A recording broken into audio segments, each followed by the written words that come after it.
İpek Hanım'la, İpek Canbulat'la huzurlarınızdayız. Ben Bodrum'dayım. İpek Hanım İstanbul'da.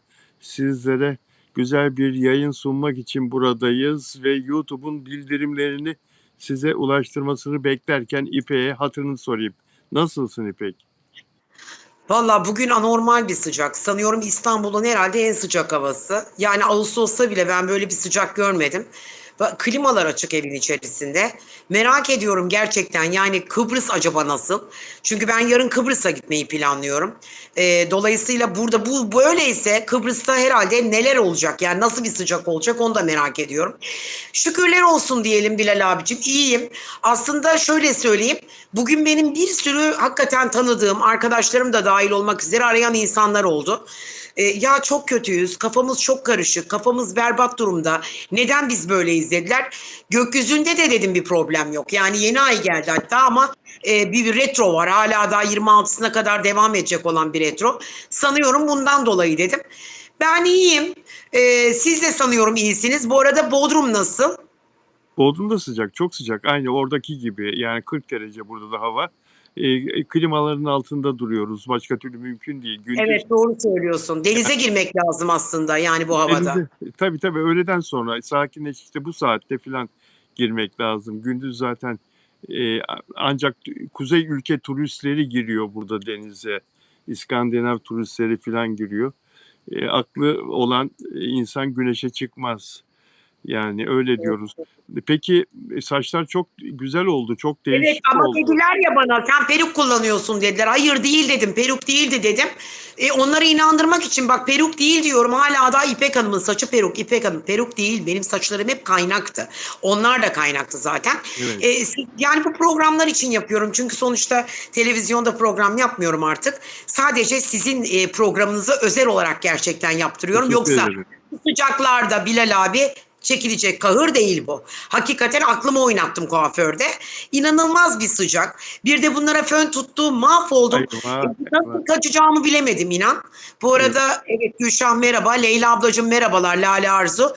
Özel aboneleriniz var. Biraz onlara hoş geldin diyebiliriz. Evet, özel abonelerimi görünce hemen evet gördüğüm Süreyya Hanım. Merhaba Süreyya Diker, hoş geldiniz yayınıma. Lydia Fransa'dan hoş geldin. Lydia sana da merhaba. Bonjour, bonjour, iyi yaşa. Ee, Teşekkür ederim. Klima çarptı.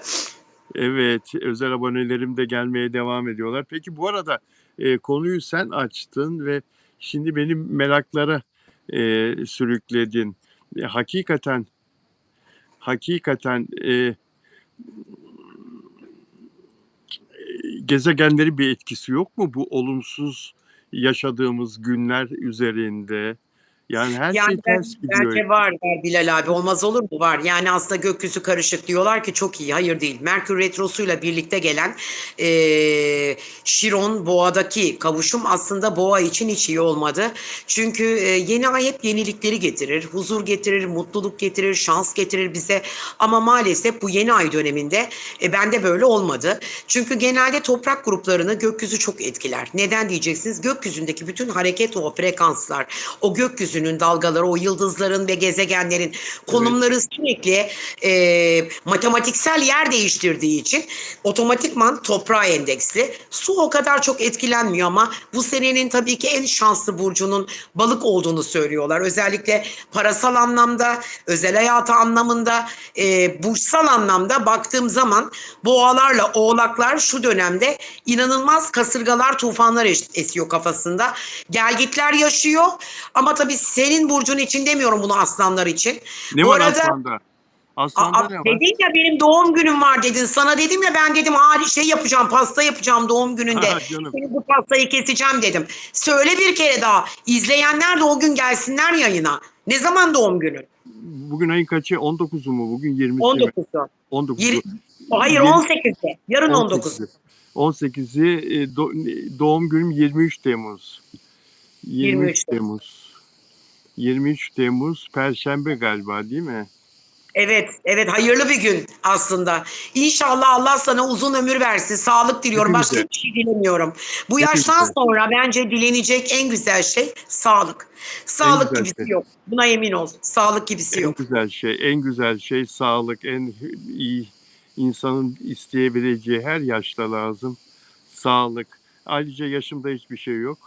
Senin kulaklarını sonra çekeceğim, şimdi değil. Hayır ama ikimiz için de söyledim. Asla herhangi yanlış bir şey anlamayın. Çünkü artık 40 Peki. yaşından sonra sağlığına insanın gerçekten dikkat etmesi lazım. Hani gençli yaşlarda değiliz, o yüzden dedim. Yoksa sakın hakaret olarak algılama Bilal abicim. Estağfurullah. Delikanlılara taş çıkarırsın sen. İyi bir Estağfurullah. yüzücüsün. Yani olur mu öyle şey? Hiç aksini düşünmüyorum yani sizin düşündüğünüzü. Canım benim. Dostlar, hepinize çok teşekkür ederiz. Afra Evet. Saraçoğlu bir fotoğraf paylaştı. Afra, güzel bir kıyafet var üzerinde. Afra Saraçoğlu'nun kıyafetinin detaylarını, markasını, hepsinin ne giydiğini, işte bluzu ne, eteği ne, takıları ne merak ediyorsanız Bilal Özcan official Instagram hesabında storylere bakabilirsiniz. Orada detaylı bilgi var. Afra Saraçoğlu ile ilgili konuşacağımız ilginç ayrıntılar var ve İpek Canbulat'a tekrar yorumlatacağım o ayrıntıları anlattıktan sonra. Mert Ramazan Demir'le ilgili de çok şaşırtıcı bir şey var. Onu da konuşacağız. Bu arada Sefo ile ilgili, şarkıcı Sefo ile ilgili Demet Akalın dün gece bir paylaşım yaptı. Dün gece hep beraber Sefo, sevgilisi Demet Akalın Yemekteler miydi? eşi bir yemeğe gittiler ve orada Sefo, Çağla Boz'a, Nisan ayından beri sevgili olduğu Çağla Boz'a evlenme teklif etti. Yüzük taktı. Gördün mü o videoyu? Görmez miyim? Gördüm tabii. Instagram'da gördüm ama kim tabii ki bunu e, şey yapmış bilmiyorum. Demet yayınlamış olabilir de hangi Demet, sayfada gördüm bilmiyorum. Demet. Sanıyorum magazin yine bir sayfasında gördüm. Evet doğru söylüyorsunuz ama ben o Sefo'yla sevgilisini çok yakıştırdım ama kızın adını bilmiyorum. Kızın adı Çağla Boz. Manken, influencer, oyuncu, bazı dizilerde de oynadı ve evlenme teklif etti. Nisan ayında, geçtiğimiz Nisan'da çıkmaya başlamışlardı. Ya bu kadar erken olamaz yani, bu kadar erken evlilik teklifi Sefo'yla sevgilisi için, yani hayırlara vesile olsun ama Sefo Demet Akalın'ın iyi arkadaşı, biliyorsun, birlikte de bir şarkı yapmışlardı geçen. Biliyorum, biliyorum evet. Evet, bu evlilik teklifine de hep beraber oturdular, yemek yerken yaptı Sefo teklifi. Davet etmiş Demet Akalın'ı ve eşini, birlikte olalım, bana cesaret verin, güç verin diye. Bodrum'da yüzüğü takarlarken de açıkta havai fişeği patlıyor aynı anda. Ayarlamış Sefo. Sefo artık bu işleri çok iyi biliyor. Ayarlamış. Yani sana soracağım, 3 aylık bir Hemen ilişki. söyleyeyim yorumumu. Hemen söyleyeyim. Evet, Hiç geç kalmadan. evet. Şimdi Demet Akalın eğer bu işe gerçekten bu işi masaya yatırdıysa ve gerçekten evlilikle alakalı bir yüzük teklifi de bu masada konuşulup ve bu masada yemek yenildiyse o masadan gerçekten bekleyin bir evlilik mutlaka çıkar. Çünkü Tabii. ben Sefo'nun doğum haritasını değil ama burcunu ve özelliklerini ve yükselen burcunu incelediğim zaman Evet, Sefo evet, bir defa çok şanslı. evet. Neden? İşte Sefo şanslı. Çağla'ya da baktım ben. Onu da araştırdım. O da Yengeç burcu. Sefo Balık burcu. Zaten 2026'nın en şanslı burcu. Ta ki 2027'nin sonlarına kadar bu şans, bu mutluluk, bu özel hayatındaki projeler hepsi yerine gerçekleşecek olan bir burç. Dolayısıyla Sefo ve yani Yengeçle Balığın uyumu kadar güzel bir şey yok. Balık zaten duygusal, temiz kalpli, iyi yürekli, fedakar. Yengeç de bir o kadar. Yani evcimen, evlilik insanı. Ve bence Demet Akalın eğer bu sinyali ciddi bir ilişki olduğunu algılamasaydı zaten ailesiyle, kocasıyla kalkıp da o masada bu konuyu da o masaya oturtturmazlardı. O yüzden dolayı inşallah evlenir. Ben bilmiyorum Sefo'nun öyle çalkantılı bir hayatını da çok açıkçası duymadım. İnşallah evlenir. İnşallah da mutlu olurlar diye düşünüyorum. Teşekkür ederim Banucuğum. Evet, yani dün gece her şey çok güzeldi. Oradan bize yansıyanlar. Güzel bir ilişkiyi böyle bir yüzükle taçlandırmak, bir evlilik teklifiyle taçlandırmak çok güzeldi. Demet Akalın da zaten öyle bir huyu var ki sen de biliyorsun Demet'in. Ciddiye almadığı bir konuda araya girmez. Tanıklık etmez, şahitlik etmez. Da, da, dahil olmaz o ortama. Demek ki Demet Akalın senin de demin söylediğin gibi bu işte bir gelecek gördü ki kısa bir beraberlik olmasına rağmen desteğini verdi. Peki. Eğer Bilal abicim evli olmayan bir çift Sefo ile Çağla'yı masaya yemeğe davet etmiş olsalardı, Sefo ile Çağla'ya çok da açıkçası hani evlilik teklifi var. Burada çok ciddi bir şey var. Bir aile kurulma tablosu ve planı var.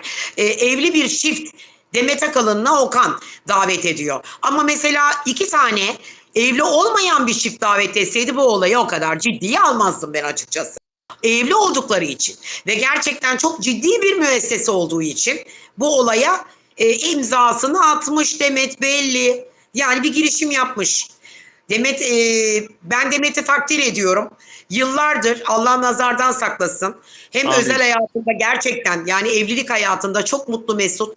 Çocuğunu da yaptı, yuvasını da kurdu. Çünkü bir boğa kadını. Tek eşli her zaman da evcimendir. Demet de bunu başardı. Allah da yollarını açık etsin. Amin. Moderatörümüz Banu Kavaş burada. Banu hoş geldin. Ay Ee, Yıldız sonuçta bir hanede yaşıyorlar. Demet Akalın evli değil diyor. Sonuçta bir Okan Kurt'la aynı evde yaşıyor. Evlendiler, nikahlandılar. Sonra bir takım bu bir olaylardan, ticari olaydan dolayı boşandılar. Yine çocukları var ve bir aileleri var. Onlar evli. Anlatabiliyor muyum? Allah Evli. Allah katında evliler. Onu Tabii ki biliyoruz. evliler. Resmi nikah tekrar yapıp yapmadıklarını hiçbir zaman açıklamadılar. Ee, Açıklamazlar. Ama evli. Çocuk ama var. Aynı çatıda yaşıyorlar. evet. Peki kısa bir bilgi vereyim. Masumiyet Müzesi isimli yapım 2026'nın ilk yarısında Netflix'te en çok izlenen yerli dizi oldu arkadaşlar. 9,8 milyon izlenme. Orhan Pamuk'un romanı en çok izlenen dizi oldu. Peki bunu söyledikten sonra Kubilay Akay'a rastlıyor arkadaşlar İstanbul'da Yeniköy'de akşam bir mekandan çıkarken. Hafsanur Sancak Tutan'la sevgiydi bunlar biliyorsunuz. Sonra kavga ettiler, ayrıldılar. Sonra tekrar barıştılar ve Tarsus'ta çekilen Mercan Köşk isimli dizide başrolde oynamaya başladılar. Daha dizi ekranlara gelmedi. Mercan Köşk Eylül'de gelecek ama Haziran'dan itibaren çekimler başladı. Arkadaşlar soruyorlar muhabirler Kubilay Akay'a. Kubilay yalnız görüntüleniyor. Hafsanur Hanım'la ilişkiniz devam ediyor mu diye. Yani aynı dizide oynuyorlar ama o sevgili olayı bitip ayrılmışlardı. E, Beraberiz, ilişkimiz devam ediyor diyor. Ayrılmışsınız diyorlar ondan sonra. Ve sosyal medyada da çok olumsuz şeyler yazıldı ilişkinize dair diyorlar. Sosyal medyada yaşamıyoruz. Sosyal medya bizi ilgilendirmiyor falan diyor. Ama diyor siz takipten çıkmıştınız diyor. O zaman susuyor. Hakikaten Kubilay Aka takipten çıkmıştı. Hafsanur Sancak Tutan'a sinirlenmişti. Çünkü Hafsanur'un oynadığı dizide bir başkasıyla ismi çıkmıştı. Bir erkekle. İsmi lazım değil. Öbürü de evli çünkü. Şimdi ama beraberiz diyor. Aramızda hiçbir problem yok diyor. Ne diyorsun yani ayrılıp tekrar barışmak araya bir ay, 1,5 ay girdi. Sonra başrolde oynuyorlar ve Tarsus'ta İstanbul'dan uzakta bir yerde setteler. İlişki şöyle sorayım daha doğrusu. Dizi biter, aşk biter mi? Yani aşk biter, dizi devam eder. Tam tersini söylüyorum. Ama nasıl Çünkü olur? her zaman iş ön planda gelir. Yani Öyle bence mi? aşk biter. Ha, tabii ki aşk biter ama dizi devam edebilir. Yani çünkü dizinin devam edip de bence aşkın bitti. Bak şimdi dizi devam eder, aşk biter. Ama çok tam tersini düşün. Evet. Aşkın devam edip bir de dizinin bittiğini düşün. Bir de böyle şeyler de var olabilir. Ama bence dizi bunların aşkı inanıyor Bir, musun yine tav- bunların ayrılıklarına? mesela Tarsus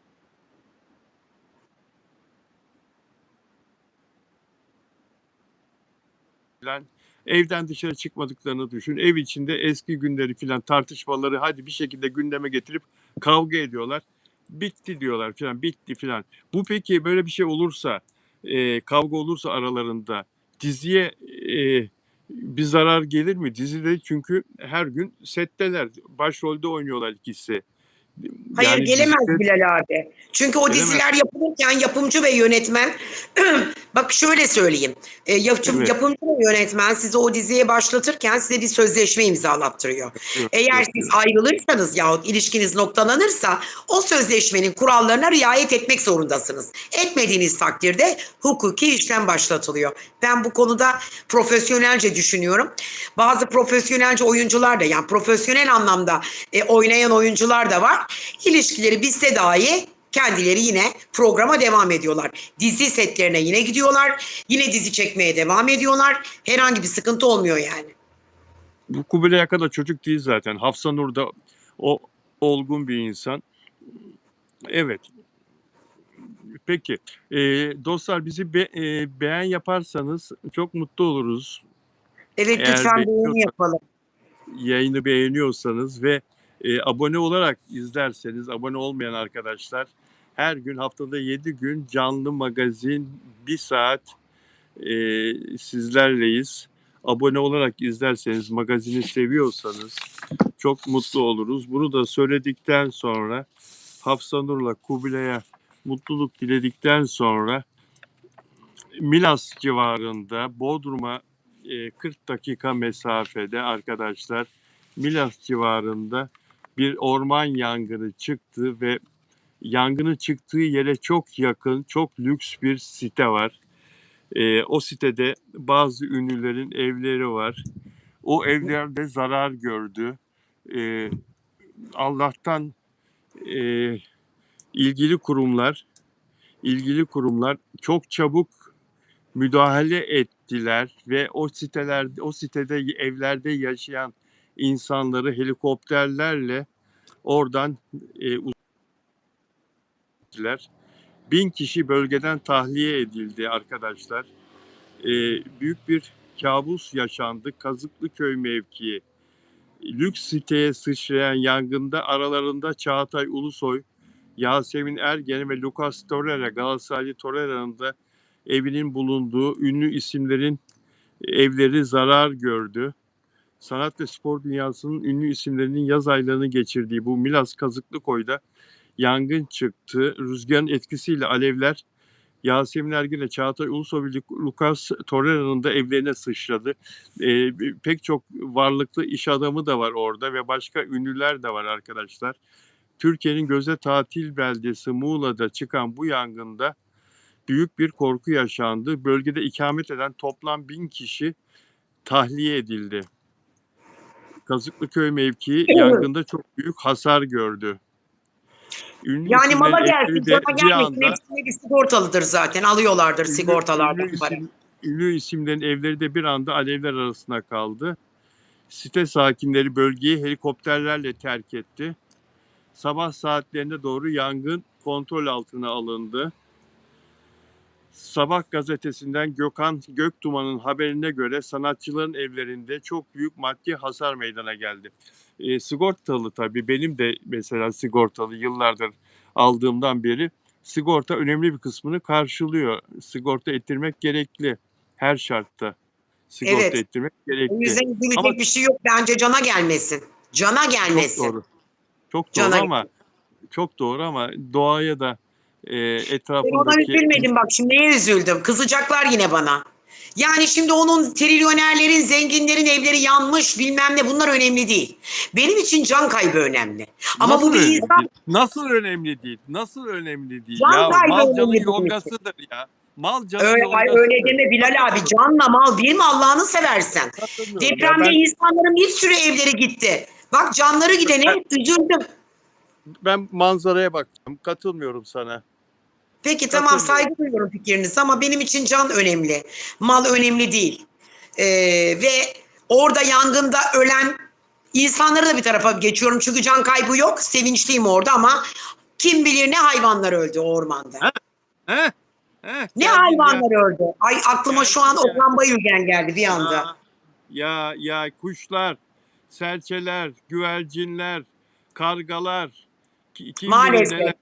tilkiler, sincaplar, tavşanlar, kelebekler, ya Hepsi. yılanlar, Yılanlar, böcekler, yılanlar, hep yılanlar da onları da kat. Çünkü onlar da böcekler, fareleri yiyor. Faydası var kerten, ormana. tabii, kertenkeleler. Yazık değil mi sincaplara? Yazık değil mi tavşanlara? Yangında onlar ölüyor zaten. İnsanlar kurtuluyor. Bak helikopterler geldi diyor. Zenginlere helikopterler gelmiş. Hepsini Onu kaçırmışlar söylüyorum. evlerden. Evet. Yani fakat tamam, mal yansın önemli değil diyorsun ama işte bu ağaçlar ve hayvanlar da yanıyor ya Ne İpek, bunun lazım? için İşte zaten ben az sevgi önce göster. söylemek istediğim oydu benim. Yani Evet, bence malın hiçbir önemi yok. Yani bence canın önemi var. Ve ne dedim size? İnsanların evet, ölmediğine sevindim ama gene de o orman yangınında muhakkak ve mutlaka hayvan ölümleri olmuştur. Ben çok üzülüyorum. O kaplumbağalar, o gece piyasaya çıkan kirpiler ölmüştürler. Ben sana söyleyeyim. O yangında ölmeme ihtimalleri yok. İnan. Gerçekten. Ben bütün hayvanları seviyorum. Bak ne dedim, yılanları da kattım işin içine. Çünkü onların da faydası var doğaya. Doğaya bütün faydası, doğa sever bir insanım ben. Bütün faydası olan hayvanları seviyorum. Benim için yılanmış, kertenkeleymiş, fareymiş hiç önemli değil. Can taşıyor mu? Taşıyor. Bir yaradan var mı? Var. Bu yaradan bunun bir sebeple dünyaya getirdi mi? Getirdi. O yüzden dolayı benim için önemli olan bu. Teşekkürler gece Jüpiter. kirpilerin gece çıktığını nereden biliyorsun? Çünkü benim her gece 2 tane kirpim var. Ben bilmiyordum bu hayvanın ne olduğunu. Bundan 2 sene önce Çınarcık'taki evimin bahçesine geliyorlardı ailecene. Hatta geçen gün çiftleştiler burada. Yavrular bekliyorum şimdi onlardan. Fakat benim köpeklerim onlara havladı. Sonra bunların iğneleri varmış. Atıyormuş böyle bir şeyler varmış. Gel buraya dedim. Kızdı yani arkadaşlarım. İşte niye dediler köpekleri çağırdın? Dedim bir iğneleri varmış. Evet dediler, iğneler var. Dolayısıyla bu iğneler onun suratına ok gibi geliyormuş. Çok acı ve ızdırap veriyormuş. Onun için kedi ve köpekler kaçmalı dediler ama çok gariban, çok kendi halinde. Zararsız, sempatik, sevimli. Pıtır pıtır pıtır pıtır yürüyor. Bir de nasıl o gece 12'den sonra çıkıyor piyasaya. Bazen Aynen, birden sonra. Şu anda aynen. yok ama nerede bilmiyorum. Burada Bodrum'da da aynen bizim de burada duvarın dibinden gece saat 12'den sonra anne ve bir yavru peş peşe gezerler her gece. İnan Her gece aynen gezerler. annesiyle yavru. Anne önden gidiyor, yavru peşinden Aynen, gidiyor. Ve aynen, bunlar aynen. ne yiyorlar biliyor musun Bilal abi? Genelde görüyorum ben. Salyangoz yiyorlar, solucan yiyorlar. Ben bunları görüyorum. Yani ağaçlara zararlı olan hayvanları yiyorlar. Bunları çok araştırıyorum. Yaklaşık 10 gündür. Bütün gün kirpileri araştırıyorum. Çok sevimli geldiler bana. O kirpilerin bence hiç zararlı olacağı benim aklıma gelmez. Ok gibi iğneleri varmış onların. Atıyorlarmış suratına. Bir de pof diye Düşman ses çıkarıyorlar. işte kendilerini korumak için ve kapıya da bazı günler e, böyle ayda birkaç kere büyük kaplumbağa geliyor. Bizim buralarda yaşıyor. Onu görünce kim görse bizden içeriye alıyoruz bahçeye. Bahçede dolaşıyor bir gün, 1,5 gün. Su filan koyuyoruz. Kıvırcık salata filan koyuyoruz önüne. Misafir oluyor. Sonra da kapıya doğru gidiyor. Beni çıkarın gönderin artık diye. Çıkarıyoruz. Hayvanların hiçbir zararı yok ya. Hayvanlar çok tatlı, Burada çok masum. ormanda vardır değil mi kirpi? Mutlaka vardır ormanda da Olmaz kirpi. olur mu? Ama onlar Oho. çok süratli kaçıyorlar. Hiç onların yanacağına, tutuşacağına inanmıyorum. Ey büyük Allah'ım sakın öyle bir şey olmasın. O kadar süratliler ki bekleyemezsin. Yani o tombiki tostos o kirpinin bir kaçışı bir yürüyüşü var gece. Ya bu kadar sevimli bir hayvan olamaz. Ve bir şey söyleyeceğim. Evet. Bir astrolog olarak söylüyorum. Biliyorsun ki kirpi görmek çok büyük bir uğurcunun müjdecisi. Yani güzel bir haberdir. Ne Dolayısıyla güzel. kirpiyi herkese görünmez kirpi. Unutma bunu. Çok güzel. Çok güzel. Peki hayvanlar demişken ünlü şovmen, talk show uzmanı ve komedyen ve tiyatro oyuncusu, tiyatro yönetmeni, e, begalat ustası, begalat denir değil mi? Konuşma ustası. Okan Bayülgen'in bir mesajı. Kedi köpek doğurduğunuzu zannetmeyin diyor. Okan Bayülgen, çok fazla kedi ve köpek evlat edinmiş insan tanıyorum. Bana orada bir acayiplik var gibi geliyor. Diyorum ki siz aslında insan üretebilen canlılarsınız. Kedi doğurduğunuzu, köpek doğurduğunuzu zannetmeyin. Öyle mi zannediyorsunuz diyor. Yani burada aslında hayvanseverlerle biraz dalga mı geçiyor sence? Şimdi tabii ki bu aslında Okan Bayülgen çok espritüel. Yani çok espritüel bir insan. Tabii ki ben onun demek istediğini kendim öyle algıladım. Halk da öyle algılamış olabilir. Bu aslında hayvanseverleri tamamen coşturacak, tamamen delirtecek, kudurtacak bir cümle kullanmış burada. Bir Evet. yani gaf yapmış aslında. Çünkü Allah herkese evlat nasip etmeyebilir. Biliyor musunuz? Kediler ve köpekler de inanın buna. Bütün samimiyetimle söylüyorum.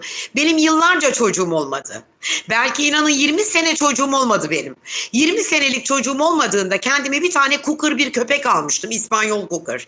Şimdi anneliği tabii ki tatamadım ama köpek bana o annelik sevgisini, o anneliği tattırdı. Ve dolayısıyla bunu yani sonra tabii evlat sahibi oldum. Çok geç yaşta, çok yaşlı bir yaşta oldum. Zaten de bakamadım açık konuşmak gerekirse. Çünkü anneme de söyledim. Yani ancak kedi köpek bakabiliyorum ben. Bu yaştan sonra olacak iş değilmiş. Her şeyin demek ki hayatta bir yaşı varmış. Ama bu insanları delirtir, kudurtur hayvanseverleri. Çünkü onların çocukları yok ama o kedileri, köpekleri ve evine aldığı hayvanları bir annelik, bir babalık misyonuyla bakıyor. Yani sonuç itibarıyla doğurdum zannetmeyin ne demek. Doğuramamış işte, Ki doğurganlığı yok. Kadının doğurganlığı yok. Köpeği, kediyi evlat zannediyor. O sevgiyi ondan alıyor ve aynı sevgiyi köpeğe, kediye veriyor. Ya bu kınanacak bir şey değil. Bu kınanacak bir değil. şey değil. Hayvanseverlerden tepki var. Kimse kimsenin çocuğuna karışmasın. Bence siz insan çocuk yapın, biz dört ayaklı çocuk sahibi olalım. Sizin tercihiniz size, bizimki bize diyor. Yani bir hayvansever, bir tanesi de diyor ki benim bir kuşum var, onu öyle çok seviyorum ki anlatamam. O evde gülümsememe sebep olan tek şey. O da beni seviyor diyor. O da beni seviyor diyor. Bir başkası da diyor ki Okan Bayülgen'e, hadi be oradan, artık kabak tadı verdin. Sen git diyor, saçını boyat diyor. Ne alakası var saç boyamayla ya? Bir tanesi de sen sus, kart zampara demiş. Ay, zamanında yediğin Hakaretler işte, hurmalar, hakaretlere maruz zamanında kalırsın. Böyle şeyler zamanında söyler. yediğin zamanında yediğin hurmalar işte gelir böyle gülün, yani tırmalar diye bir söz var ama olmadı, yani olmadı. Okan Bayülgen zamanında çapkın diye olmadı, değil mi? Söylememek lazım. Yani Bilal abicim, biri bence o yakın çevresinden birine gönderme yaptı. Okan'ın öyle huyları var. Nasıl olsa izleniliyor ya. Ünlü, takipçi sayısı işte ne bileyim mavi tıklar. Belki çevresinde biri vardı. Onu çünkü Okan'ın böyle huyları varmış. Tanıyanlar anlatıyor. Yani kendi kelimelerle ifade edemediklerini sosyal medya üzerinden işte böyle laf sokarak, karşı tarafı inciterek, anlatabiliyor muyum? Bunları yapabilme gücüne sahip. O yüzden ben inanmıyorum Türk toplumuna ya da bizlere bunları söylesin. Okan, ben zannetmiyorum. Tamam, bazen ağzının pervası olmayabiliyor Okan'ın ama kim bilir hangi amaçla kime neyi iğneleyerek, vurgulayarak bunu söylemesinin altında yatan sebep neydi? Ama tabii ki hayvanseverleri coşturur. Gerçekten coşturur. Bir tane şey vardı, hatırlıyor musun? Panter Emel. Geçenlerde vefat etti. Yani bu kadının Bilmez miyim? 99 tane davası vardı bu tip insanlardan. Yani hayvanseverleri coşturmayın. Onların evlatları yoksa, olmadıysa, Allah vermediyse ve evlatları dört ayaklı hayvanlarsa zaten onlar Allah'ın gerçekten sessiz kulları ve koşulsuz seviyorlar sizi. Sadece onları sevdiğiniz için, küçücük bir mama verdiğiniz için seviyorlar. İnanın insanoğlu daha fena. İnsanoğlu daha fena. Yani Yargıtay, Okan'ı desteklemiyorum. ben de desteklemiyorum Okan Bayülgen'i. Ben de doğru bulmuyorum söylediklerini. Yargıtay düğünde takılan altınlara ilişkin emsal karar verdi. Altınlar kime takıldıysa ona ait olacak. Yani bugüne kadar hep kadına ait derlerdi. Düğünde takılan bütün takılar kadının derlerdi. Kadının hakkı, kadına verin. İşte bazen kavga da çıkardı kaynanalar arasında, dünürler arasında. Ya, peki sen nasıl buluyorsun bu kararı? Kime takıldıysa onun. Şimdi ilk başta Bilal abicim sabahleyin ben bu konuyu okudum. Bir kritik yaptım, bir yorumunu yaptım bu konunun.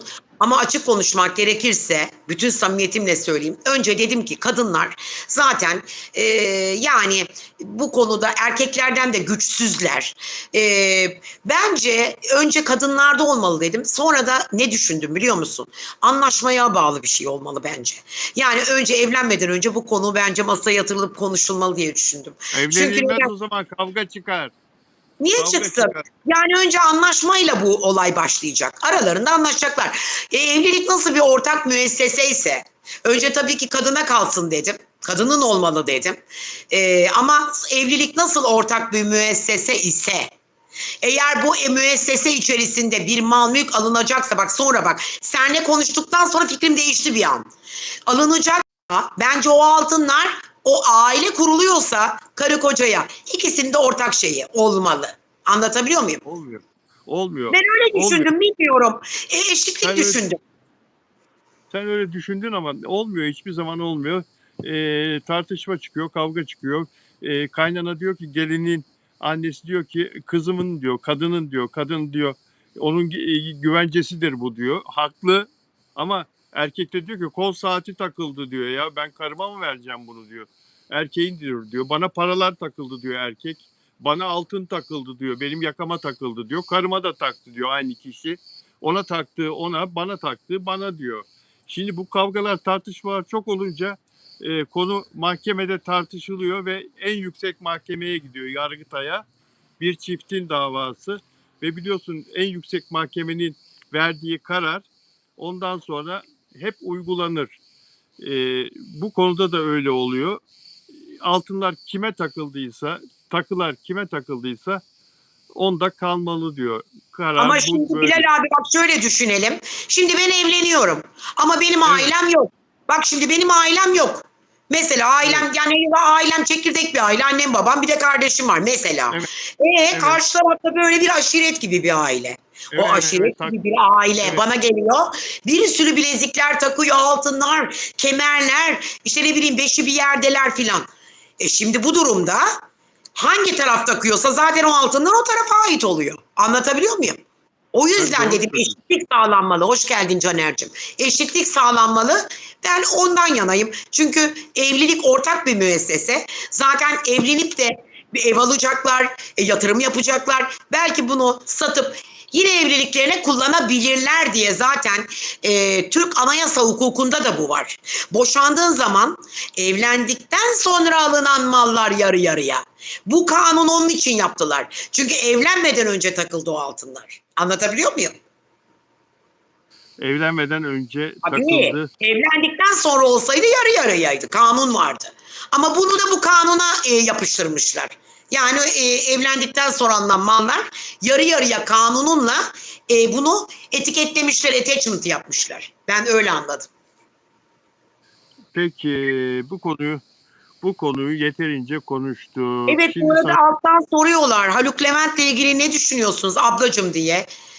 Bilmiyorum Bilal abi konuyu açarsa biraz açacağım ben. sonra, biraz sonra. Şimdi şu kıza bak bakayım güzel mi? Evet çok güzel. Güzel değil mi? Evet Bu dişleri çok güzel inci gibi çok güzel. Kim o kız? bu Bosnalı bir oyuncu. Yeni Meryem Uzerli. İsmi de Mercem. İsmi de Allah Allah Mercem. çok enteresan çok güzel kız. Yanındaki oyuncu Akın Özü sakal bıraktı, saçlarına kaynak yaptırdı. Biliyorum dün Ee, konuşmuş. Alaaddin Keykubat'ın Selçuklu hükümdarı Alaaddin Keykubat'ın hayatı ekranlara gelecek ATV'de. Pek çok oyuncuyla görüşüldü. İyi oyuncular yüksek fiyat istediler kendi haklı olarak. Afra Saraçoğlu da dahil. İyi oyuncularla, bilinen isimlerle anlaşılamayınca Bosnalı bu kız bulundu. Bu daha önce TRT Tabii'de oynamış bir dizide, TRT'nin platformu Tabii'de, dijital platformunda oynamış. Alaaddin Keykubat'ın hanımını oynayacak. Bu dizi ikinci bir Muhteşem Yüzyıl gibi olacak. Taht savaşları, ondan sonra harem şeyleri, haremdeki olan bitenler ve Muhteşem Yüzyıl'ın yönetmenleri Taylan biraderler bu dizide yönetmen. Evet. Türk televizyonlarının ses getiren işlere imza atan Yağmur Taylan'la Durul Taylan yönetmen. Aşk ve Taht dizinin adı.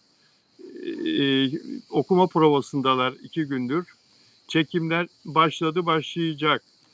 ATV'de yayınlanacak. Sence bu dizi ve çok Tutacak mı diye dün sordunuz. Ben de size dedim ki evet tutulacak. Neden İpek dediniz? Dedim ki çünkü bu dizi tarih kokuyor.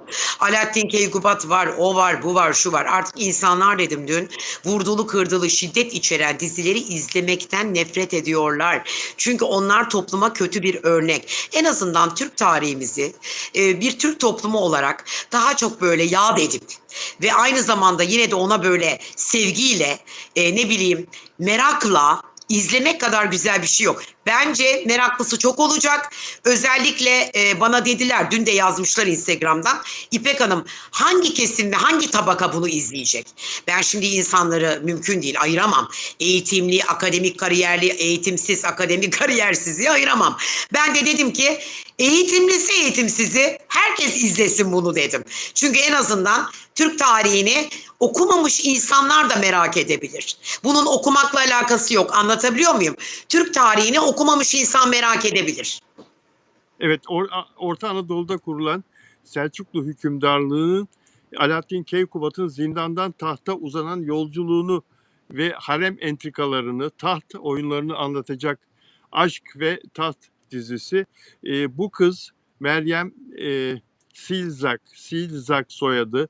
Bosna Silze. Hersekli. Evet, Bosna Hersekli, daha çok yeni bir oyuncu. Meryem Uzerli formatı. İkinci bir Meryem Uzerli bulmuşlar. Aynı onun gibi Türkçeyi kırık konuşuyor, yarım yarım konuşuyor. Ve Mehmet Bozdağ yapımcı, Bozdağ filminin sahibi. Bu kızdan çok ümitli.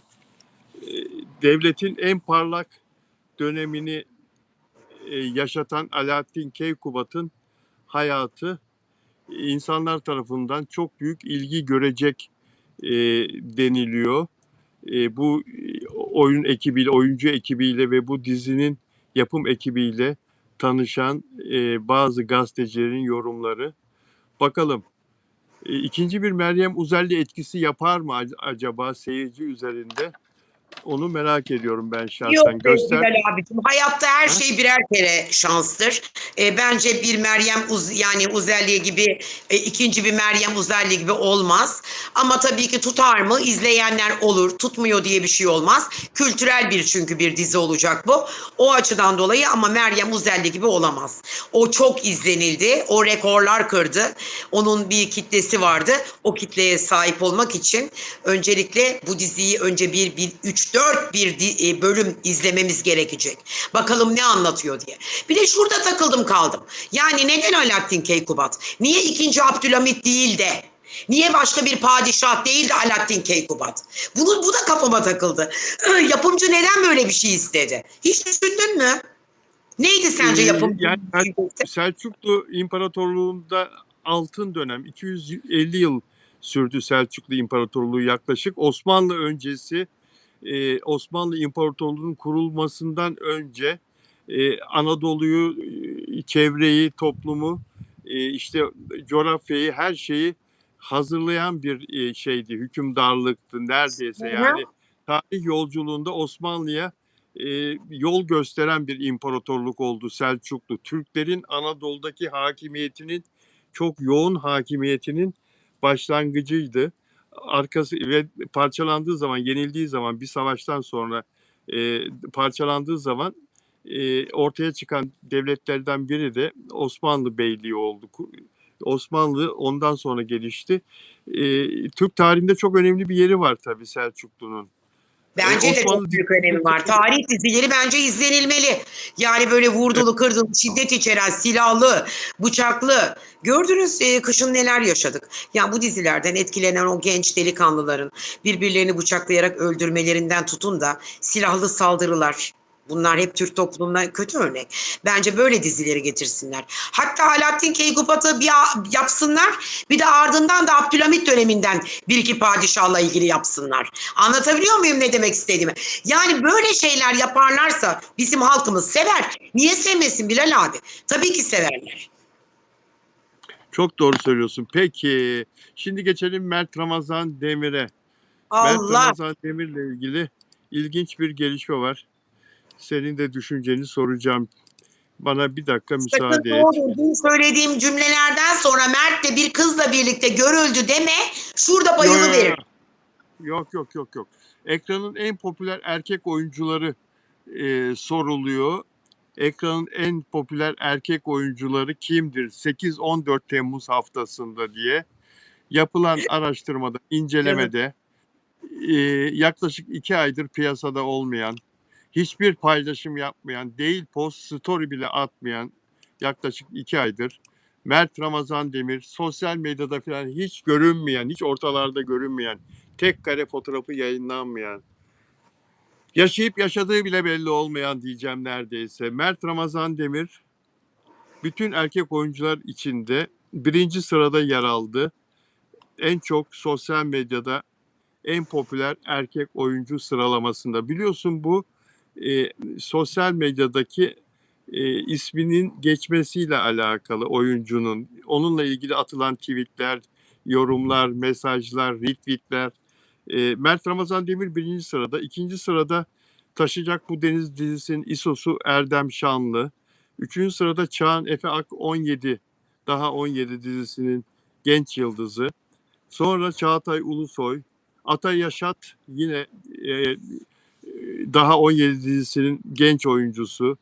Mert Yazıcıoğlu, Kerem Bürsin, Ozan Akbaba böyle gidiyor. Onların bu saydığım isimlerin çoğunun gündemi var. Ama Mert Ramazan Demir'in hiçbir gündemi yok ve birinci yani en çok ismi anılan hatta 30 tane postunu bile sildi geçen hafta 7-8 gün Allah Allah. önce. 30 tane postunu sildi ya. Hiçbir etkileşim olmadığı gibi 30 tane de post sildi. Teşekkür ederim ya. Yani neye bağlıyorsun Mert Ramazan Demir'in bu kadar çok konuşulmasını? Mert Ramazan Demir Afra'dan sonra daha ziyade çok konuşulmaya başladı şu an. Çünkü çocuk ağzını bile açmadı. Hiçbir yorum yapmadı. Afra'nın işte bu olayları ortaya çıktı. Var mı yok mu o da tartışılır tabii. Herkesin inancına göre değişir durumlar. Ve dolayısıyla çocuk kendini açıklamadı, bir mekanda görülmedi, kısasa kısas yapmadı, bu konuyla ilgili bir yorum yapmadı. Sadece ve sadece tepkisini, postları kaldırmakla yaptı. Dolayısıyla Mert Ramazan Demir bence kendi halinde hiç kimseyi çok fazla kale almayan, özellikle magazin ve medyada çok fazla etkilenmeyen bir tip. Kim bilir neler yapıyor bilmiyorum. Ben inan merak ediyorum aslında. Yani nerede, tatilde mi, Bodrum'da mı, Çeşme'de mi, nereye gidiyor, dizi mi çekiyor? Ya da ne bileyim hayatında biri var da bizden mi gizliyor? Afra'yla barıştı da aynı yerde onunla birlikte mi? Çok kafam karışık aslında bu konuyla ilgili. Çok. Yani Mert Ramazan Demir bilinçli olarak kendisini gizliyor. Herkes Ortalarda öyle yok. söylüyor. Evet, herkes öyle söylüyor. Bilinçli olarak yapıyor bunu. E, Mert Ramazan'la ilgili bir not vardı. Onu bulabilirsem şimdi arıyorum şu anda. E, Ama Mert Ramazan Demir ne yaptığını bilen bir insan. Öyle e, şey değil. Bir etkinlik yapayım da bir işte bir şey atayım da beni konuşsunlar falan kafasında bir insan değil. Bir olay olduğu zaman, bir hadisesi olduğu zaman, bir işi olduğu zaman paylaşımla ortaya çıkıyor. Yani reklama, PR'a falan ihtiyaç duyan birisi değil asla. Asla öyle birisi değil. Böyle Öyle olması da hangi neyin onu reklamına farklı ihtiyaç kılıyor. duyacak? Başlı başına reklam zaten kendi. Neyi reklamına ihtiyaç duyacak? Mert'in reklama ihtiyacı var mı? Başlı başına reklam derken Başlı başına zaten yani hiçbir yere çıkmasa gitmese insanlar oturduğu yerden konuşuyorlar. İlla bir reklam yapması gerekmiyor onun. Kendi zaten bir büyük bir isim, büyük bir marka haline gelmiş artık Mert. O yüzden dolayı. Bir de artı Caner'in dediği de doğru. Katılıyorum Caner sana. Çok fazla ön planda olmak istemiyor. Çok fazla insan içine çıkmak istemiyor. Çok fazla ne bileyim kısasa kısas yapabilirdi. Mesela Afra'nın olayına yapmadı. Sadece postları kaldırdı. Tepkisini öyle verdi. Kızdığını, biraz da böyle galiba sinirlendiğini davranışıyla ifade etti. Ben de öyle yapıyorum bazen. Kızdığım insanları engelliyorum, blokluyorum. Yahut da ne bileyim kale almıyorum. Kale almıyorum. Mert Ramazan Demir'in Bize Bir Şey Olmaz dizisindeki performansı ile ilgili geçen gün bir şeyler okumuştum. Yani yorumlardan, yurt dışında yapılan yorumlardan birkaç tane daha okuyayım. Mert Ramazan Demir gerçekten jenerasyonun en özel oyuncularından biri. Sahnede oynadığını hissetmiyorsunuz. O an gerçekten orada yaşıyor. O sigarayı gerçekten o efkarla yakıyor. Mimikleri, jestleri çok doğal. Bunu bir İspanyol seyirci söylüyor. Televizyon dizilerindeki o kasıntı, sürekli poz veren jön modelinden çok uzak. Aktan'ın o dağınık, umursamaz ama içi fırtınalı hallerini o kadar organik yansıtmış ki hayran kalmamak elde değil. Ee, Bunları okumuştum. Şimdi hatırladım. Bir tane okumadığım bir tane okuyayım. Öfkeliyken bir anda gözlerinin içinin dolması, Lale bakarken hem nefret edip hem deli gibi aşık olduğunu sadece bakışlarıyla anlatabilmesi. Ya bu hakikaten bu çok iyi bir oyunculuk. Sadece yakışıklı olduğu için değil, gerçekten büyük bir yetenek olduğu için orada. Bu Portekizli bir Mert Ramazan Demir fanı. Aktan çok zor ve sevilmesi güç bir karakter olabilirdi ama Mert Ramazan ona öyle bir insani defo, öyle bir kırılganlık yüklemiş ki karaktere kızarken bile ona üzülüyorsunuz. İşte bu iyi bir oyunculuktur. Bu da Fransız, Fransız bir seyirci. Yani hakikaten çok iyi oyuncu. Allah şansını bol etsin, değil mi? Çok amin. İkisinin de her ikisinin de. Yani ayıramıyorum ikisini birbirinden. O yüzden biz onları Yalı Çapkını'yla tanıdık. Dolayısıyla ikisini de ayıramıyorum. Ayıramam da zaten mümkün değil. Benim için ikisi de çok özel. Ya ben zaten şimdiki gençlere imreniyorum, hayranım. Hepsinde bir başarı, hepsinde bir çalışma şevki. Para tutkusu da değil, mesleğe olan bir aşk şeyi görüyorum. Mesela ben kendimle mukayese ettiğimde eskiden bazen sıkıla sıkıla giderdim televizyona. Söylenirdim, üflerdim, püflerdim. Bunlarda öyle şey yok. Bunlar sabahlara kadar çalışıyorlar. Sabahlara kadar uykusuzlar. Yani mesela zannetmiyorum ki ben bunlar dizi çekimine gittiler o akşam setteler eve döndüler uyudular. 2-3 gün uykusuz kalıyorlarmış biliyor musun? Nasıl bir iş aşkı bu? Müthiş bir şey. Biz onları Yalı Çapkını'yla tanıdık dedin. O zaman Afra Saraçoğlu Fan Global'in bir açıklaması var. Afra Saraçoğlu Fan Global'in bundan birkaç saat evvel yayınladığı bu açıklamayı okumam lazım. Yalı Çapkını bir dünya fenomeni olduysa bu hikayenin kalbi de ruhu da Afra Saraçoğlu'dur. Son zamanlarda birilerinin çıkıp sanki bu devasa başarı tek bir kişinin eseriymiş gibi algı yapmasını, Afra'nın Hı. yıllardır verdiği emeği ve vefasını yok saymaya çalışmasını sadece komik buluyoruz. Kimse kusura bakmasın ama tarih yazılırken oradaydık. Vay! Seyran Güzel, karakteri güzel ekranı hakikaten. çok.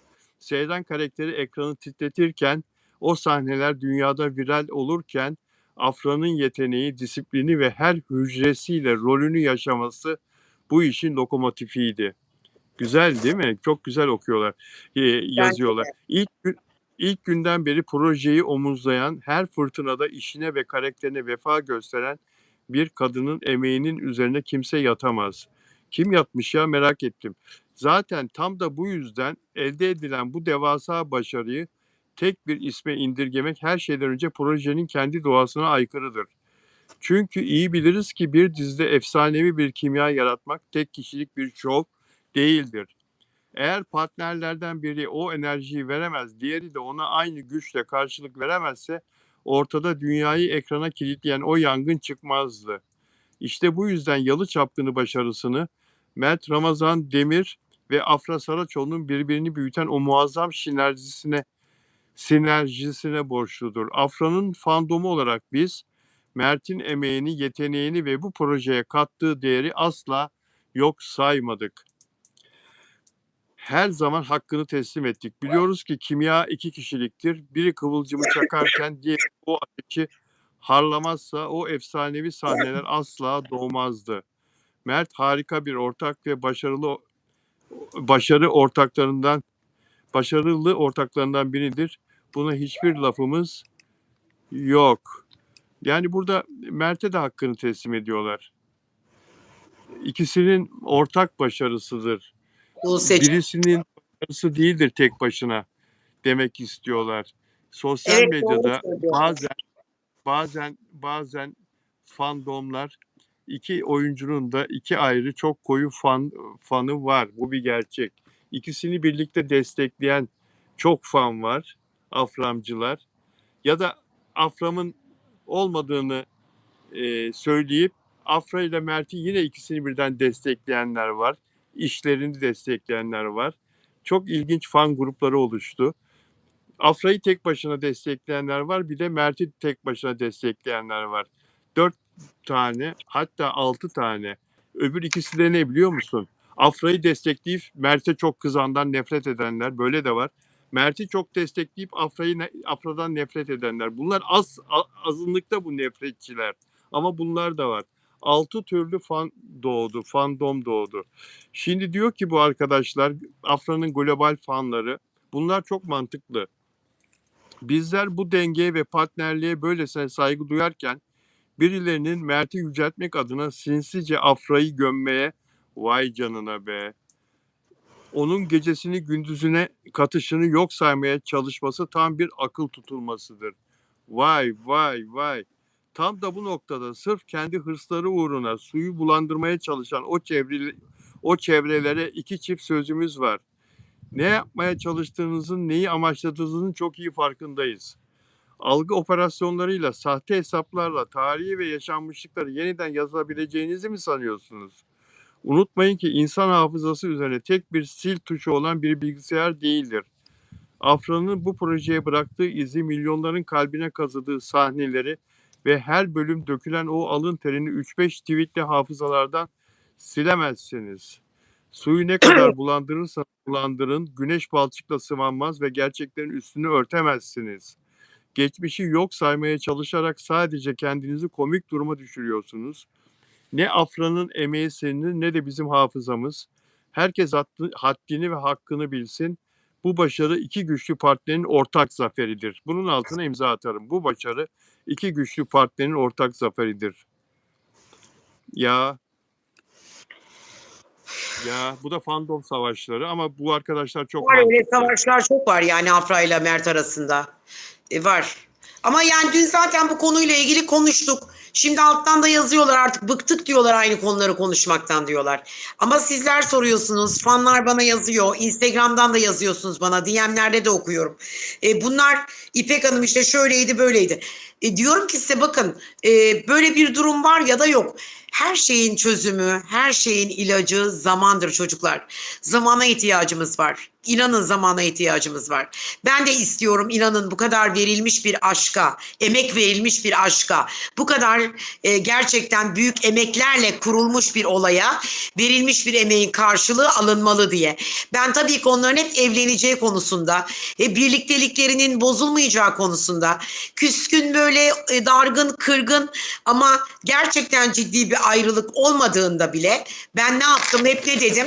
Dedim ki onlar barışacaklar, onlar hayatlarına çek düzen verecekler. Ama o kötü enerjilerle maalesef ki bunların birlikteliklerini yıkmaya gerçekten yettiniz diyorum. Ki onlar kendilerini biliyor. Yettiniz. Yani bu konularla ilgili bu yorumları yapa yapa ve kötü olumsuz yorum yaptınız. Peki Afra ile Mert birlikteyken ve onların aşk hayatı devam ederken niye bu yorumları tekli yapmadınız? Neden bir gruplara ayrıldınız ayrılınca? Siz de ayrıldınız. Onlar ayrıldı. Siz de ayrıldınız. Bir taraf gitti Mertçi oldu, bir taraf gitti Afracı oldu. Ama sizler de ayrıldınız. Anlatabiliyor muyum? Ben o ikisini de ayıramam. Ben ne Afracıyım ne Mertçiyim. Tabii ki Afra'yı bir kadın olduğu yani yan olduğu için koruyorum, kolluyorum. Çünkü kadın tarafı naiftir. Kadın tarafı kırılgandır. Kadınlar dünyanın her yerinde çok bakın başarılı iş kadınları da var. Başarılı iş insanları da var kadınların içinde. Okumuş, tahsilli, akademik kariyeri olan ama her zaman tabii ki kadınları destekledim. Bu konuda da Afra'yı sonuna kadar her konuda destekliyorum. Bunun bir reklam olduğunu da baştan söyledim. Böyle bir ilişkisinin olmadığını, Poyraz'la olan birlikteliğine de inkar ettiler bazıları. Yok var falan. Var kardeşim, o zaman ispatla gelin dedim. Herhangi bir ispat. 1,5 aydır hala ispat bekliyorum. Ne bir ispat, ne bir resim, ne bir delil, ne bir aşk kokan bir resim. Hiçbir şey yok. Anlaştık. Hiçbir şey yok. Şimdi demin ilk başta konuşmaya başlarken okuduğum mesaja cevap olarak söyleyeyim. Şimdi Türkiye'nin bir magazin gündemi var. Onu Biliyorum. zaten Unuttunuz o konuyu. herkes zaten onu paylaşıyor. Bizim gündemimiz ise hem Türkiye'nin magazini hem Türkiye'nin magazin gündeminin dışında kendi bulup yarattığımız gündem hem de Afra Saraçoğlu ve Mert Ramazan Demir sevgisinin getirdiği bize özel bir gündem. Afram fanları gerçeği var. Afra Saraçoğlu fanları, Mert Ramazan Demir fanları gerçeği var. Ve onlar bizden sürekli olarak sevdikleriyle ilgili bilgi bekliyorlar, yorum bekliyorlar. Gündemdeki onlarla ilgili konuşmalarla ilgili, onlarla ilgili konularla alakalı yeni yorumlar bekliyorlar. Biz onlara da cevap veriyoruz. O yüzden zaten etrafımızda bu kadar çok bizi destekleyen sizler varsınız. Ama her konuyu konuşuyoruz. Mesela şimdi Yeraltı dizisinin kadrosuna İsmail Hacıoğlu gibi çok deneyimli, çok güzel oynayan, çok başarılı oynayan bir oyuncu dahil oldu. Yeraltı dizisi zaten sezonu Ocak ayında başlamıştı. Ocağın ikinci yarısında ve çok büyük bir başarıyla kapattı. 8-9 reytinglerle kapattı Yeraltı dizisi. Deniz Can Aktaş, Uraz Kaygılaroğlu ve kim vardı başka? Dizide çok kalabalık ve çok deneyimli bir kadro var. Onlara şimdi Mehmet Yılmazak, Burak Sevinç, Sümeyye Aydoğan uzuyor gidiyor bu. Devrim Özkan, o da başrolde. Şimdi onlara İsmail Hacıoğlu katıldı ve dizi daha da güçlendi. Dizinin kadrosu. İkinci sezonun büyük bir transferi bu. Yeni sezonun büyük bir transferi olarak ve ana hikayeyi değiştirecek bir rol için adı geçiyor İsmail Hacıoğlu'nun. Hacıoğlu'nun yeraltı dünyasının daha üst kademesinden gelen Bozo'nun bile hesap vermek zorunda kalacağı güçlü bir figürü canlandırabileceği konuşuluyor arkadaşlar. Bir başka görüşte, bir başka senaryo ihtimali de devlet adına çalışan ama yöntemleri sert olan bir karakter olabileceği ihtimali var. Yani Yeraltı dizisinin tadından yenmeyecek yeni sezonda. Bunu da ilk kez bizden duyuyorsunuz arkadaşlar. Bu da bir bilgi olarak kalsın. Çok teşekkür ediyorum İpekciğim. Rica ederim ama Yayına unuttuğumuz bir konu vardı. Bitti hangisi? mi diyorsun? Ben bir konuyu Bitti. unuttum. Tamam. Onu da Bak yarın alttan konuşalım. yazdılar özellikle Haluk Levent'le ilgili konuşmayacak mısınız dediler. Şu Mahsun'u da bir konuşsaydık ya. Mahsun neler yazmış Mahsun, öyle Haluk Levent'e. Ne kadar evet, incitmeden, Kırmızıgül. kırmadan, dünya tatlısı bir adam bu Mahsun. Mahsun Kırmızıgül önünde açık mı? Okumak ister misin? Ay ne olur okusana. Ne olur, ben okumak istemiyorum çünkü görmedim. Sen okusana ne olursun, açık değil. Yani Mahsun Kırmızıgül Haluk Levent'e Vermiş, veriştirmiş ama o kadar kibar, o kadar naif, incitmeden, kırmadan, dökmeden. Ya ben Mahsun'un, ya Mahsun konservatuar mezunu değil mi Bilal abi? Tabii, Tabii. tabii, Tabii tabii, tabii. hem de başarıyla, Tabii, başarıyla, tabii. Belli. başarıyla. Yani Mahsun'un değişik bir tarzı var burada söylerken. Mahsun çok iyi bir filmci aynı zamanda, biliyorsunuz. Harika bir yönetmen, harika bir yazar. Bu mektubu yani bir gazeteci zor yazar yani, dün yazdığı, dün gece yazıp yayınladığı. Okuyayım peki. Mahsun Kırmızıgül Haluk Levent'le çok eski dost. Benim de gençlik dönemimde onlar ikisi e, öğlen yemeği yiyecek parayı bulamazlardı. O ekip Özcan Deniz, Mahsun Kırmızıgül, Haluk Levent, e, Mahsun'un ortağı Hilmi Topaloğlu, e, yeni çıkmışlardı piyasaya. Hepsi beraber çıktılar. Haluk Levent Ortaköy'de kaldırımda sokak çalgıcısıydı. Sonra oradaki barlarda çalışmaya başladı, Ortaköy'de filan. Sonra Prestij Müziğe girdi. Orada beraber işte çırpındılar. Beraberce bir şeyler yapabildiler. Yapmak istediler. Gelecek hayalleri kurdular. Bu mektupta Mahsun söylüyor zaten. E, Dolayısıyla Haluk Levent'le 6-7 sene birlikte aynı yolda yürüdü Mahsun Kırmızıgül. Onun hem Yıldız. patronu oldu, hem patronu oldu, hem iş arkadaşı oldu, hem dostu oldu. Mutluluğu, acıyı birlikte paylaştı. Onu en iyi tanıyan kimdir Haluk Levent'i dersen, ilk 5 kişiden biridir. Diyor Mahsun. ki şimdi Mahsun, diyor ki evet, ben de o günleri çok çok iyi biliyorum. O dönemin hızlı bir muhabiri, gazetecisi ve sonra da yapımcı olmuştum, yapımcısı olarak. Nereden nereye? Bir Haluk Levent hikayesi diye başlıyor. Biz seninle aynı dönemde aynı hayalleri kuruyor, aynı heyecanları yaşıyorduk. Bir gün milyonlara ulaşacağımızın hayalini kuruyorduk. Aynı yapım şirketinde, aynı çatı altında şöhret basamaklarını birlikte tırmandık. O yıllarda sen nasıl olduysa korkunç bir borç sarmalının içine düştün. İçim. Edindiğin kötü alışkanlıklar başına büyük belalar açtı. Borçların yüzünden seni Adana Karataş cezaevine rahmetli yapımcımız Hilmi Topaloğlu ve Özcan Deniz'le birlikte bizzat biz götürdük. Dün anlattım ya, 1997 yılından cezaevine girmesine vesile olduğumu. Evet Yani biliyorum ben anlattınız dün. görevimi yaptım. Biliyorum. Evet, ben görevimi yaptım gazeteci olarak. Adam 9 senedir firardaymış. Ben devletten yana davrandım, onun haberini yaparak. O günlerde 8 ayrı bankaya olan borçlarını kapatabilmen için Star TV'de yaptığım diziden kazandığım parayla borçlarını ödedik. Bunun şahidiyim ben İpek. Yeniden ayağa kalkman için Evet. elimizden geleni yaptık. Sonra hayat hepimizi farklı yollara savurdu. Yıllar sonra Ahbap Derneği ile yaptığın yardımları, ihtiyaç sahiplerinin yanında oluşunu gördükçe içimden Haluk Levent o karanlık günleri geride bıraktı. Çok şükür küllerinden yeniden doğdu diyordum.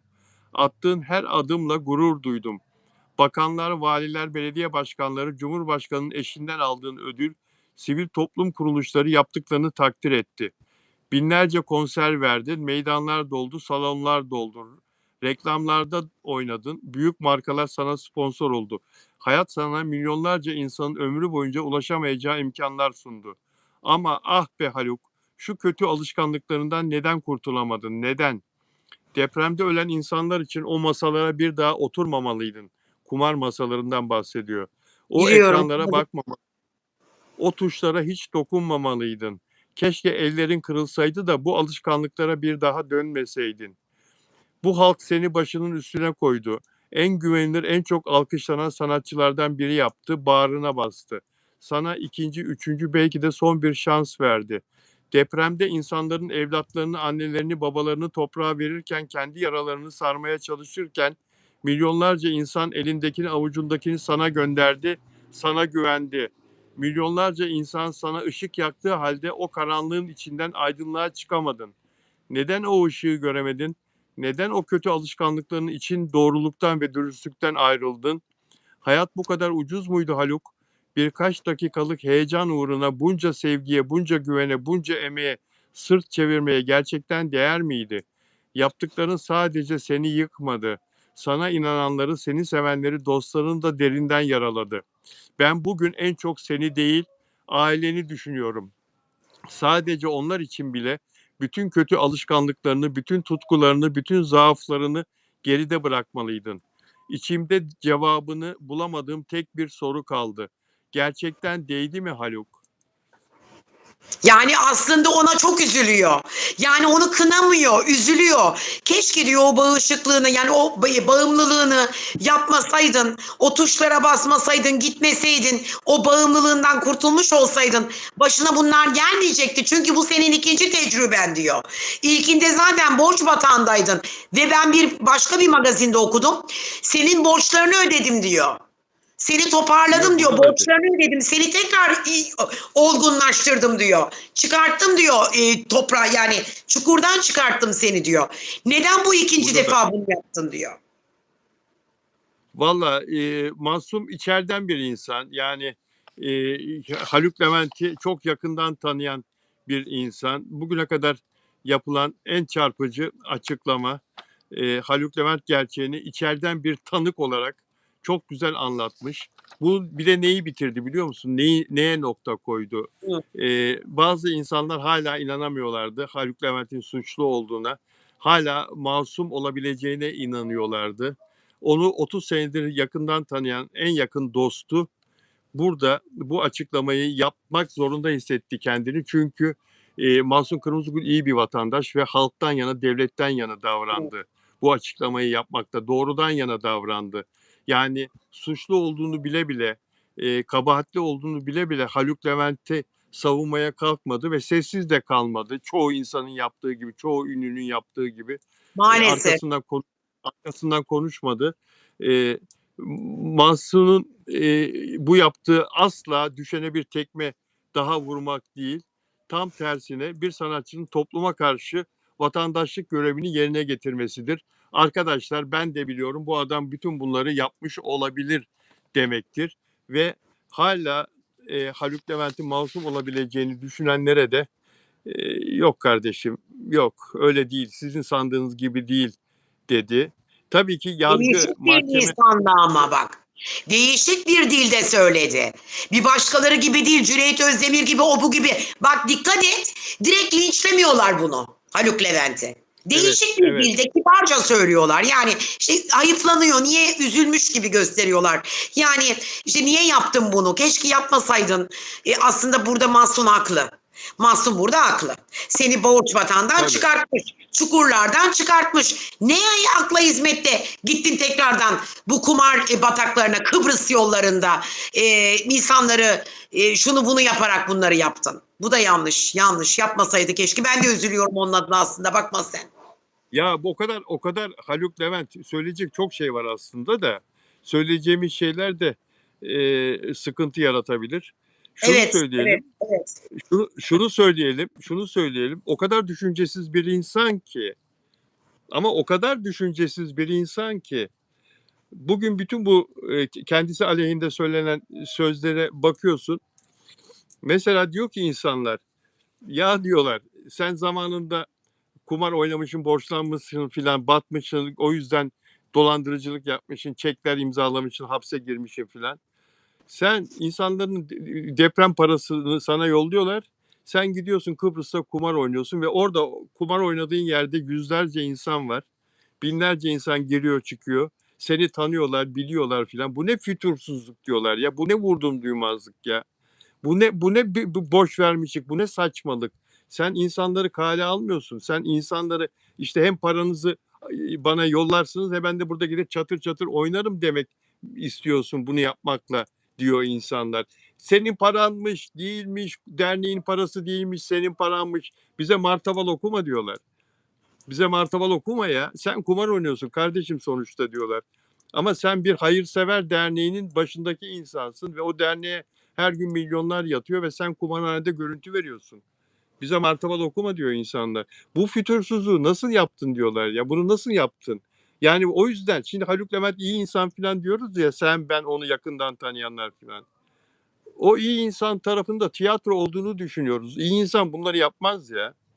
İyi bir insan bunları yapmaz. İyilik nedir? İyilik sana bana gülerek konuşmak, güler yüzle konuşmak mıdır iyilik? Gözlerinin içi gülerek konuşmak mıdır seninle benimle sohbet ederken?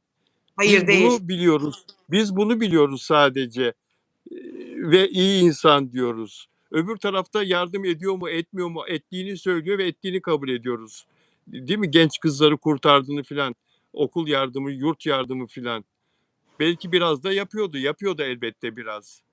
Ki Şimdi hani Bilal gülüşüm abi şart. hiç yapmaması imkansız. Yani eğer gerçekten ortada milyon dolarlar varsa bu milyon dolarların belki yarısıyla yapıyordu, belki yarısıyla oynuyordu. Ama kendine ait ne bir banka hesabı var ne bir şey var. Bence fazla uzatmak da istemiyorum. Çünkü insanların başında artık doğdu. Çünkü bütün sayfalar Instagram ve sosyal medyada Haluk Levent, Haluk Levent. Demek ki insanlar biz onu hep güleç yüzlü tanıyorduk. Demek ki o güleç yüzlüğünün altında insanları ne bileyim şeytan tüyü olarak adlediyorum ben bunu. İnsanlara bir şekilde kanına mı girdiler, ne yaptılar, aldı paraları, oyun oynadı. Bu da bir bağımlılıktı. Belki bu bağımlılığından cezaevinde kurtulabilir.